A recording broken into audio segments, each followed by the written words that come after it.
Hey guys, it's Pip here, and today I want to speak to you about challenge 4 of the Heart Fluencer challenge. So if you're just coming across this video for the first time, welcome to this channel.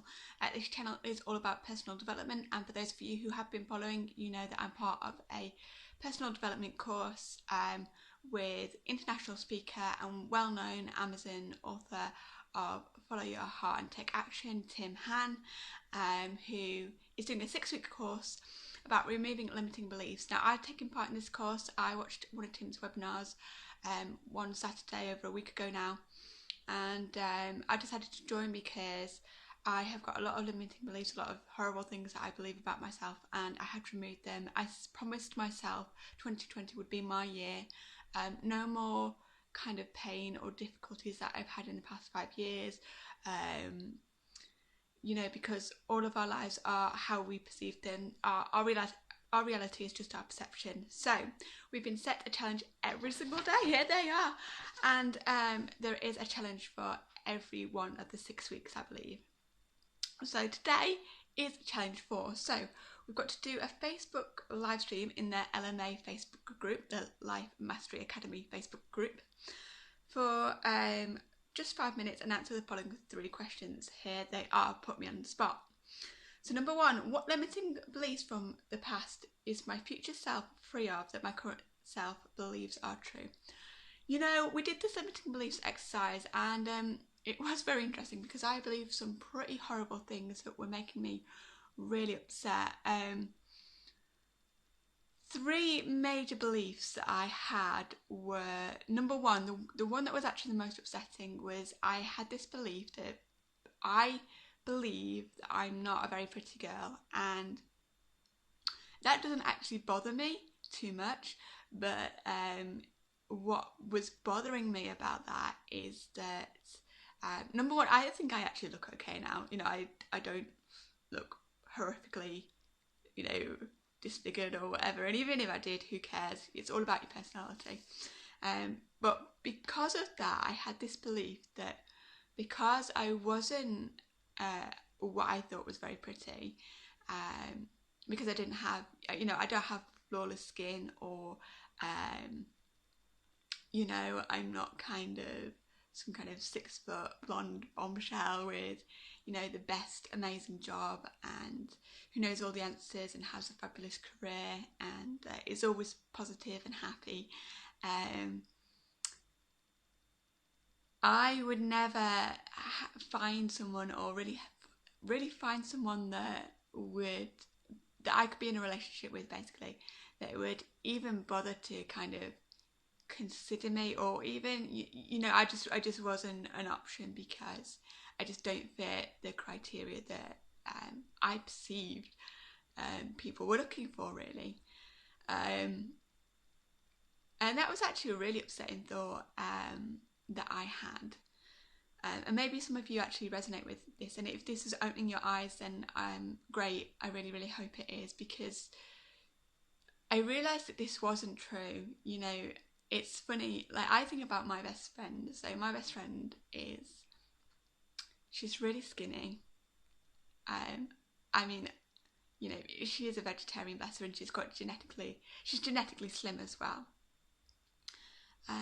You know, and she's got gorgeous skin that tans, and I think she's great. I think she's a great laugh, but she isn't probably, and I'm sure she'll forgive me for saying this, but she's probably not going to be elected for, you know, the most beautiful woman in the world anytime soon. You know, she stands hopefully a bit of a better chance than I do, but I don't think she would be, you know, in that most beautiful person in the world category, and I'm sure she wouldn't want to be either, because again, she believes in personality. And her partner is the same. You know, he's got a great personality, very easygoing, very accommodating, very much himself, and they're very happy together. But again, he's not, you know, exactly Mr. Universe. He doesn't exactly have like massive muscles. He's skinny as a rake, bless him.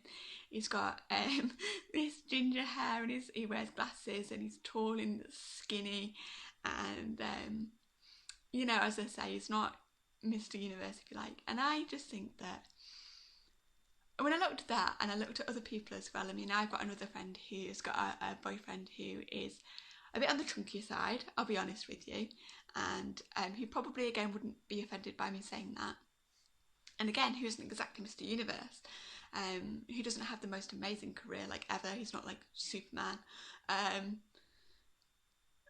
And I just think that, you know, maybe this belief that I have is I'm just looking at people who are idiots, who like are really into that sort of thing, or maybe I've been looking at too much media or excuse me, too many Bond films or something, I don't know. You know, where the guy gets a gorgeous girl and like she's just like amazing and she doesn't have to do anything because she looks so amazing, that's all she has to do. And I was like, wow, that's like a really upsetting thought. And I was really upset, you know, just kind of realising this thought. But it was very much relieving realising this wasn't true. So that was one of them. The second one was you can't afford it. So I had an awful experience. Well, it wasn't really awful, really looking back. It was something that I think God was trying to teach me, or life was trying to teach me. And that was that I made a mistake where I trusted somebody I shouldn't have done. And I truly believed, I basically acted as guarantor for them because their family wouldn't be, because they had a child and they were struggling to get accommodation and struggling to get a car. And, you know, we did our financial tottings up and things like that, and she could pay the loan back. But then, without sort of saying too much, things went very badly wrong, and she just completely disappeared and left me to pay this loan with a lot of interest. As a result, I've ended up paying off the loan, and she owes me back, and it's going to take a long time to get that money back. I mean, probably about a decade. And it's been horrific. It's been horrific mentally. I've woken up in the middle of the night thinking about it, like literally sitting bolt upright. I just thought that stuff was fairy tale book stuff. It happens in real life. Sleepless nights, days when you're so tired that you're kind of zoning out because that's all you can think about, shaking, almost panic attacks, irrational behaviour, all that sort of thing. So that's been pretty horrific, and at the same time I've been part of business grief, and that does cost a monthly fee, and it costs to join, and it costs to join at a certain level, and I've spent the money because I believed at the time that it was a lifetime investment. I'm having a little bit of a detour from that at the moment, selling Amazon swaddles, but baby swaddles, but yeah, I got to a point and I was devastated with myself. I was like, how could you be so stupid? How could you give away the money that your grandparents gave you? And that has led me to extreme emotional scarcity. I mean, like, as in I've had times where I've been like, I don't need to eat anything, let's just save money, let's just not eat. And that's not good for you. So yeah, realising that wasn't true and that I still had money in the bank. Everybody's lost money in this market crash. I bought a few books to try and hopefully financially educate myself better, but it's not my strong point of focus. And I woke up and I was like, why am I saying these things to myself? You know, I've still got a lot more than a lot of people. I'm not homeless, I'm not on the streets. If, God forbid, like, if my job stopped paying me today, I could still afford it. So that was a second one. The third one is you can't do it. And I realised I know where this comes from, and it comes from a place which is family, unfortunately, and I wish I could not say that. I've actually made the topic of business a banned subject with one of my close family members, because every time we discuss it on the phone I end up in tears, and not because what they're saying is not coming from a loving place, but it's overprotective, and it just sows so much doubt in my mind. And so many times I've had things that have gone really well and I've been almost there, and you know, things, and I could have made significant achievements for me in my life, and I just haven't had support in that, and that has cost me so much in the past 5 years, not only in terms of missed opportunities, but also more in terms of not doing anything with those opportunities once I've joined, or extreme anxiety. I've had days where I can't go out the house, depression, complete lack of confidence, leading to a complete lack of direction, leading to even less confidence. Thankfully not quite suicidal thoughts. I've obviously had them. I was suicidal when I was a lot younger, just before I hit my teenage years. So I think a lot of that stems from that, just that feeling of horrific desperation and just not being strong enough to follow through. But I no longer believe that. I'm like, do you know what, if other people can do it, then so can I. And the more I look at people that achieve things, the more I realise that they've come from excuse me, extremely difficult situations. Usually they've been homeless in their lives, you know, and I just think there's no reason why I can't do what they do. I mean, Roger Bannister, when he broke the 4-minute mile, the next year it was broken by another guy, and then since then it's been broken by loads of people, including a high school kid and a guy who was, you know, over 40. So it's possible. So yeah. So there's the first one for question 1. I do apologise, it was a bit long.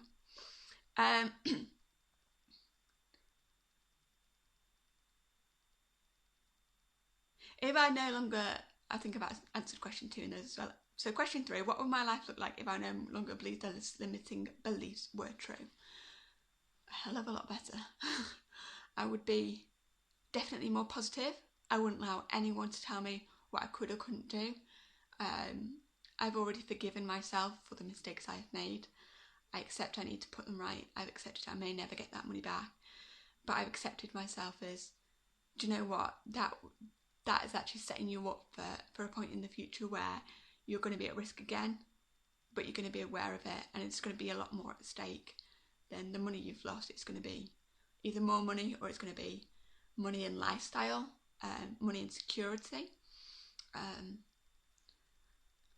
I would do so many things. You know, as I say, I've started looking at going back to university, and I kind of think, you know what, I mean, having been to university once and having been left within a month because I wasn't mentally well, I'd had a lot of deaths the previous year, and I just think, you know, I don't need to feel like this experience is going to be the same. It's going to be completely different if I choose to go, and it's up to me. And I just don't feel that sense of I can't even look into this option because of how horrific it could be emotionally for me. Even though I kind of want to take this option, I'm scared to even look into it, because having it will mean pain, and not having it will also mean pain. So it's, yeah, that's my answers for that. If you were having any light on this, then that's great, guys. You know, I don't do this to kind of say to you, as you can probably gather, you know, how amazing I am and look at all these fabulous stuff I'm doing. I'm doing it because I have suffered horrifically with mental health in my life. As I say, I've been suicidal. I've watched someone end their life when I was very young. I've had a lot of deaths. I've had people pass away that were not quite the person I thought I knew, which was a huge shock to me. And to which I lost almost a year of my life through poor mental health and kind of hiding poor mental health. And I just don't want anyone to be out there feeling that there's no support, there's no help. I wasn't strong enough when I was having poor mental health to consider counselling, or to feel like I could go through with counselling. So I've never had counselling for any of these things that ever happened. But these courses and my business group, you know, what I would be without my business group, who have told me just to continually invest in myself, to continually make mistakes, to continually keep picking myself up the ground and going, you know what, Pippi, it's going to be okay. You might not be amazing right now, but all these things will come together for you. Just don't allow anyone to drag you down, including your own brain. You know, where I might be right now, I don't know. As I say, I'm not yet a business person. I don't yet have that brain, but I'm being exposed to a lot of the things that have really helped me, both in terms of financial education, which I'm just starting on, and in terms of being aware of my mindset and being aware of the need to invest in myself. And for that, I want to hugely thank my mentors, who are Bella. You can find a bit of a thing about him, a testimonial about him in the description below, and also to two guys who founded the business group called Stuart Ross and Jay Kubizek, who founded the Six Figure Mentors, the business group that I am part of. And I just want to say that to them, really, you know, thank you, because they gave me a lifeline when I didn't have one, and they've made me aware of the need to improve my mental health. So that's all from me, and I'd be really interested to hear your experiences, or if you've got any thoughts or had any insights during this video, or if there's any video that you'd like me to do which maybe you think I might have been through and you need a bit of guidance on, because as I say, I look young, but I've been through a lot,